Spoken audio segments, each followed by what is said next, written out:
They land in silence, 11 kilometers from the bridge, too far. The British paratroopers know it the moment their boots touch Dutch soil. September 17th. The sky above Arnhem is filled with more aircraft than anyone has ever seen in one place. 1,500 planes, nearly 500 gliders, the largest airborne operation in history. And already, something is wrong. The Germans are supposed to be broken. Scattered remnants of a shattered army, fleeing eastward after the catastrophe in Normandy. Intelligence said so. Command believed it. Montgomery promised it. But in the tree line, 300 meters from where the first British soldiers gather their equipment, Field Marshal Walter Model sits in his headquarters. He is not broken, he is not fleeing, and when he hears the distant thunder of engines, when his staff officers burst through the door with reports of parachutes filling the sky, he does not panic. He reaches for the telephone. Within the hour, SS Panzer tanks will be moving toward the bridges. But the British do not know this yet. They move through the woods with the confidence of men who have already won. After all, they have, haven't they? The beaches at Normandy, the breakout at Falaise, the race across France and Belgium. The Germans are finished. Everyone says so. The war might be over by Christmas. All that remains is this one final thrust, one narrow corridor through Holland, one bridge over the Rhine, then into Germany's heartland, the Ruhr, then Berlin, then home. One bridge. It might as well be on the moon. How did it come to this? How did Britain, ascendant after the greatest amphibious invasion in human history, find itself gambling everything on a single road, a handful of bridges, and the assumption that the enemy had nothing left to give? The answer lies in the weeks after D-Day, in the intoxication of victory, in the belief that momentum alone could carry them through the autumn and into the heart of the Reich before winter. They had been too weak for too long. 4 years of waiting, of watching the continent suffer under Nazi occupation while Britain stood alone behind its Channel moat. 4 years of bombing, rationing, dying in the desert and the Mediterranean. 4 years of American generals asking why they could not simply cross the Channel and finish this. Now they had crossed. Now they were advancing. Now, finally, they were winning. And winning is a drug more powerful than any intelligence report. So the reports came in during the second week of September. Reconnaissance photographs, radio intercepts, reports from Dutch resistance fighters, 2 SS Panzer divisions near Arnhem, the 9th SS Panzer, the 10th SS Panzer, not at full strength perhaps, battered from the fighting in France, but present, equipped, capable. The photographs showed the tanks clearly. The intelligence officers presented the evidence to Lieutenant General Frederick Browning. Boy Browning, they called him. Charming, confident. Married to the novelist Daphne du Maurier, a man who believed in audacity. He looked at the photographs, he listened to the concerns, and then he made a choice. The operation would proceed. "I think we might be going a bridge too far," he said to one of his planners. A curious phrase. An admission of doubt wrapped in the language of understatement, but not doubt enough to stop. Not doubt enough to tell Montgomery that perhaps they should reconsider. Not doubt enough to tell the 10,000 paratroopers of the 1st Airborne Division that they would be dropping into a hornet's nest. Because to stop now, to admit uncertainty, to slow down, would be to give the Germans time. And time was the one thing the enemy must not have. They were beaten. Everyone knew it. The tanks near Arnhem were probably just stragglers. Refitting units. Nothing that could stand up to British paratroopers. Nothing that could stop ex-Pantex Corps once the ground advance began. Look at those German idiots, the thinking went, still trying to fight when they have already lost. The planning took 5 days. Of 5 days to organise the largest airborne operation in history. Montgomery had proposed the idea on September 10th. By the 17th, 10,000 men were in the air. Normally, such an operation would require months. Detailed intelligence, careful coordination, contingency plans. But there was no time for normal. The front was fluid. The Germans were retreating. Strike now, strike hard, and the Rhine would be theirs before the enemy could regroup. It was a calculated risk. The calculation was wrong. The British 1st Airborne Division would land 8 to 10 miles from their objective. Not because that was the ideal distance, because Allied planners feared the anti-aircraft defences around Arnhem itself. Better to land in the countryside, they reasoned, march to the bridge, secure it, wait for X and X Corps to arrive. 2 days. Or 3 at most. What could possibly go wrong in 3 days? Everything. The radios do not work. This becomes clear within hours of landing. The sets they carry have a range of 3 miles under ideal conditions. The distance from the drop zones to the bridge is 8. The terrain is wooded. The buildings in Arnhem interfere with the signal. Battalions cannot reach headquarters. Headquarters cannot reach the advance units. The aircraft bringing resupply cannot hear the ground controllers. Supplies intended for British troops fall into German hands. Communication, the nervous system of any military operation, is severed. The division fights blind. Only 1 battalion reaches the bridge. Lieutenant Colonel John Frost leads fewer than 800 men to the northern end of the Arnhem Road Bridge. Lest they take up positions in the buildings around the approach. They dig in. They wait. The plan called for the entire division to secure both ends of the bridge by nightfall. Instead, Frost's men hold one end, while the rest of the division is pinned down miles away, unable to advance through unexpectedly heavy German resistance. Unable to communicate. Unable to help. Frost's battalion is alone. And the tanks are coming. The Corps begins its advance that same afternoon. 30,000 men, hundreds of tanks, artillery, engineers, everything needed to punch through to Arnhem. They have 62 miles to cover. They have 2 days to do it. The road is narrow, wide enough for 2 vehicles. On either side, soft ground, marshland, terrain that will swallow a tank if it strays from the pavement. They must advance in a column, while one behind the other, a steel snake stretching from the Belgian border to the Dutch countryside. A snake that can be cut at any point. The Germans cut it almost immediately. The lead tanks push forward. German infantry, armed with Panzerfaust anti-tank weapons, positioned in buildings along the route, wait for the column to pass. Then they fire. Not at the tanks in the middle, at the ones in front. 9 British tanks destroyed in the first hours.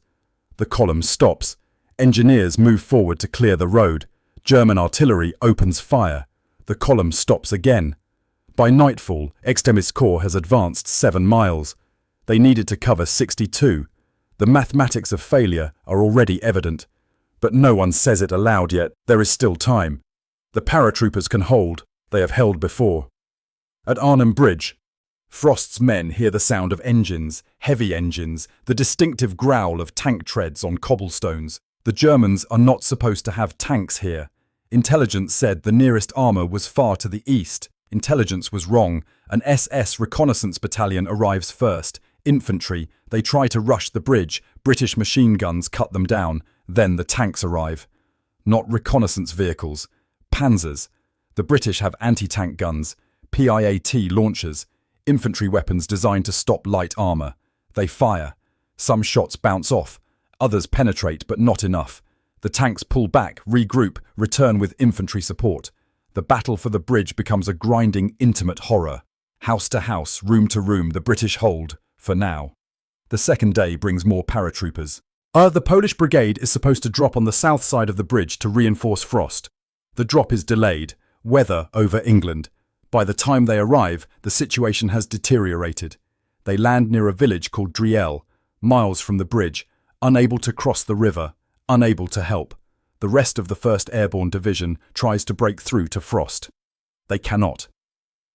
German resistance stiffens. What should have been a quick march becomes a battle of attrition. The division is pushed back into a shrinking perimeter around the village of Oosterbeek. They dig in. They wait for Extremis Corps. They listen to the sounds of fighting at the bridge, growing more distant. Frost's battalion holds for 4 days. 4 days without relief. 4 days of constant attack. 4 days of dwindling ammunition, mounting casualties, buildings collapsing under shell fire. On the 4th day, September 20th, the Germans bring up self-propelled guns. They fire point blank into the British positions. The buildings collapse. The ammunition runs out. Frost himself is wounded. On the fifth day, the Germans overrun the positions. The survivors surrender. The bridge falls. Externate's corps is still miles away. They fight through Nijmegen. American paratroopers of the 82nd Airborne have taken most of their objectives, but the bridge over the Waal River, critical to the advance, remains in German hands. On September 20th, American infantry make a desperate crossing of the Waal in small boats, under fire, in daylight, a suicidal attack that somehow succeeds. They take the bridge. 17th Corps pushes through, 30 miles to Arnhem. They have come so far. Surely now they can reach the paratroopers. Surely now the operation can be salvaged, but the road is cut again, and again. German infantry infiltrate the narrow corridor. They destroy bridges behind the advancing armour. They attack the supply columns. 17th Corps advances, but slowly, too slowly. The commanders know it. The soldiers know it. Every hour that passes is another hour. The men at Arnhem are alone, under siege, dying. In Oosterbeek, the 1st Airborne Division creates a defensive perimeter. 3,000 men in an area a few kilometres across. The Hartenstein Hotel becomes headquarters. Around it, the paratroopers dig slit trenches in gardens, fortify houses, position what few anti-tank guns remain. The Germans attack from all sides: artillery, mortars, tanks. The British have no artillery, and air support cannot reach them because the radios do not work. Supply drops fall into German hands because the ground controllers cannot communicate the correct coordinates. The perimeter shrinks, day by day, house by house. The wounded fill the cellars. There is not enough morphine, not enough bandages. The doctors work without sleep, amputating limbs by candlelight while the building shakes from shellfire. The men wait for Externate's corps, for relief, for something to break the siege. Nothing breaks. On September 25th, the order comes: withdraw. After 9 days, after 8,000 casualties, after a battle that was supposed to last 48 hours, the survivors will attempt to escape across the Rhine, at night, under German guns, in small boats. 2,000 men make it back. 8,000 do not. They are dead, or captured, or missing. The 1st Airborne Division ceases to exist as a fighting force. Operation Market Garden is over. Montgomery will later claim it was 90% successful. That the operation secured a salient into German territory. That it positioned the Allies for future offensives. That it was worth the cost. But the men who fought at Arnhem know differently. The Dutch civilians who sheltered British wounded and were shot for it know differently. The families who received telegrams in October and November know differently. The operation failed. Not 90%, completely. The bridge was not taken. The Rhine was not crossed.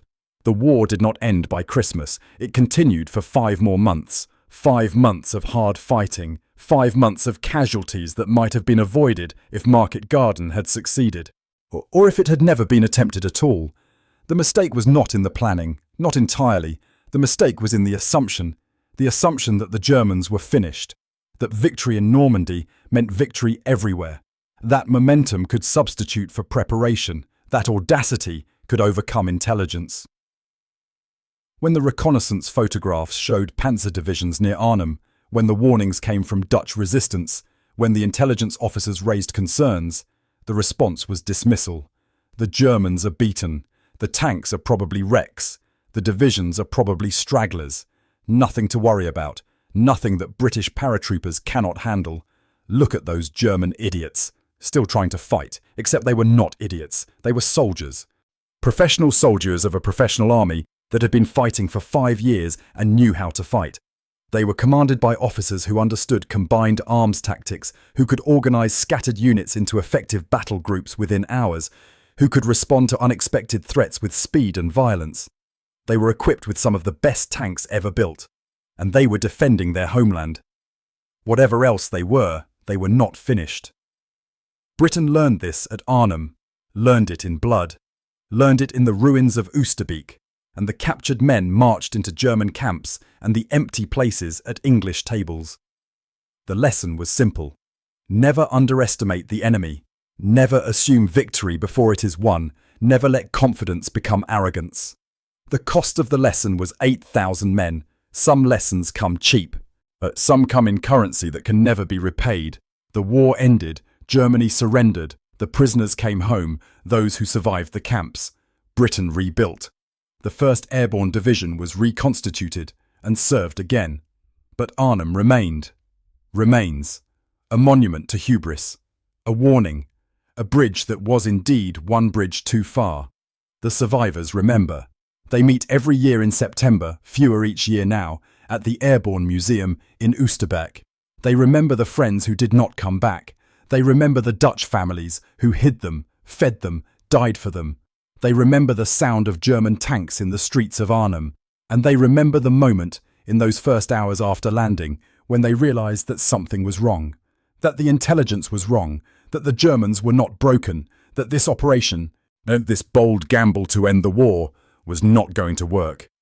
But by then, it was too late to stop. They were already committed. Already 11 kilometers from the bridge. Already surrounded by an enemy that was supposed to have given up. Already fighting a battle they could not win. All because someone, somewhere, looked at the evidence and decided it could not be true. Decided that the Germans, those idiots, could not possibly still be dangerous. Decided that confidence was more important than caution. The bridge still stands. You can walk across it today. It is named after John Frost, the colonel who held one end for 4 days with 800 men. A memorial to courage, to endurance, to sacrifice, but also to error, to the mistake that haunted Britain since D-Day. The mistake of believing that the war was already won, when in fact the hardest fighting was still ahead. The mistake of looking at the enemy and seeing what you wanted to see instead of what was there. The mistake of dismissing warnings because they contradicted your plans. Look at those German idiots. They won the Battle of Arnhem. And the war continued.